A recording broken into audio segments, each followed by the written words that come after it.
Okay. Cape buffalo, that's a whole different story. That's a 730 grain arrow, 300 730 grains? 300 grain broadhead. You have to pull back like 75 pounds. So what people don't realize is you have to submit an application to the country of South Africa to bow hunt these animals. And it's like a resume. Like he had to send in like pictures of other kills that I have, how many years, like my training, like all this stuff. And they, look at it and they can approve or deny it. He said the lion is really hard to get approved, but because I had done the Cape buffalo hunt successfully, that helped for my approval of getting the lion hunt. How much discrimination is it against you being a female? Because correct me if I'm wrong, I think the last time that you were in, you're one of 2 females that have hunted Big 5 now? So Sara Bomar has done quite a few. Joella Bates. That's right. And I've seen a couple other pop up recently. Okay. Yeah. Not many doing the So Cape one buffalo, of 5. Yeah, there's not a lot, right? 4. Yeah. So yeah, I think you're probably right. There's probably people questioning like, can a woman do this? There's already enough of that anyways with regular hunting, like normal species of animals. So yeah, I don't know for the country of South Africa, like for me, obviously that Well, didn't when you're happen, looking at like actual ballistics of arrows, right? I don't know if they're called ballistics. I guess it would be, right? Like, just you need specs of everything. The specs, yeah. like arrow weight and grain and poundage. They lot have of women aren't requirements. capable Right. physically of pulling that unless they train for it or shoot like you do or something, right? Like, so it's not like. I think that's It's probably good the that they reason do why. that, yeah. The reason why a lot of women haven't done it is because of those requirements that they have.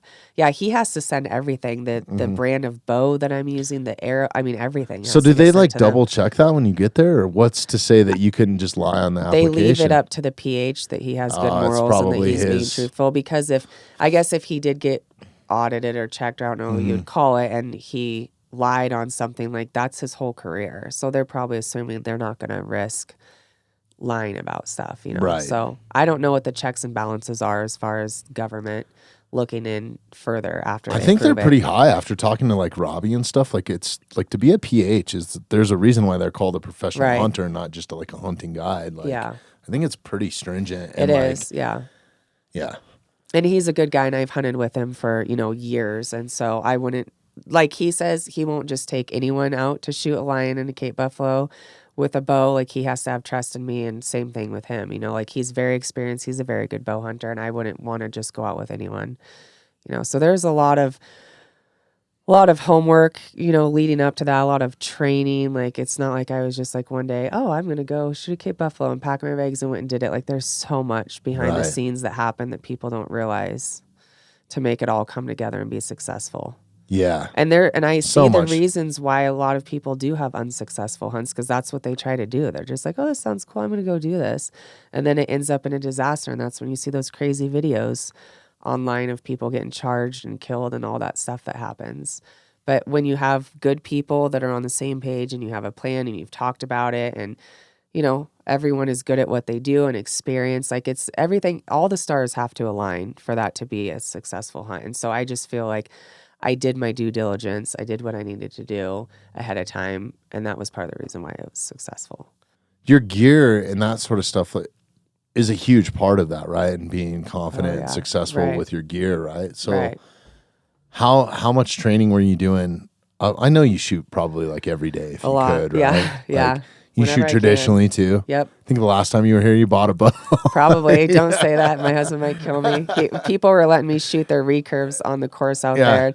He's like, get that away from my wife right now. She's going to try to buy it from you. He's like, she has like 15 recurves. Yeah. Yeah, no, I think shooting both too makes you a better shooter. Mm-hmm. Being able to Back to what Joel said, right? Like if you can shoot. Able to do anything. Yeah. Mm-hmm. Yeah, so... Yeah, I did a ton of training with even as far as going to Texas to test the arrows for the Cape buffalo penetration, to try to shoot some animals to see what type of penetration I was getting. Yeah.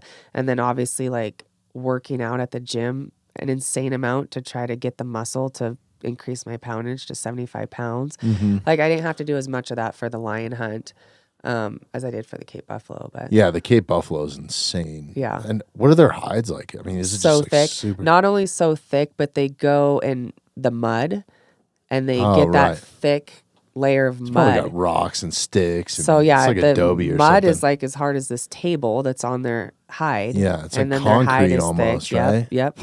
And then their rib cage is like an accord, like they overlap. Their ribs overlap. They do? Yeah, when they're in a certain stance. I think they open up to get the gaps between them when they're in a certain way, but they lay over each other. Yeah. So you pretty much have to go through bone. Yeah. Wow. That's why insane. it's so important to have the good arrow set up and the penetration is going to be good. Yeah. And then you have to be at a close distance. Like for the Cape Buffalo, they didn't want me past 25 yards. Oh, shit. That's also why that one was more that intense. is so you have close. to be so much closer. Yeah. That is so close. And they're so big. And I think I probably said it when I was on the other podcast. Like we were at like 40 yards and I'm like, okay, we're here, right? And they're like, no, we're only at 40. And I was like, so we have to close like another 15 to 20 yards because they're so big that they look. It's like when you're on the and they range stand their ground targets. too. Oh, like yeah. that's their whole thing, oh, right? Yeah. Yeah. They don't give a shit. Like they're at the top. Right. You know, so yeah, I mean, I would say if I was going to do a lion or a Cape Buffalo again, I would almost want to do the Cape Buffalo just because the adrenaline rush is just so crazy. It's just so much more intense. Wild. Yeah. Yeah. Wow, that's incredible.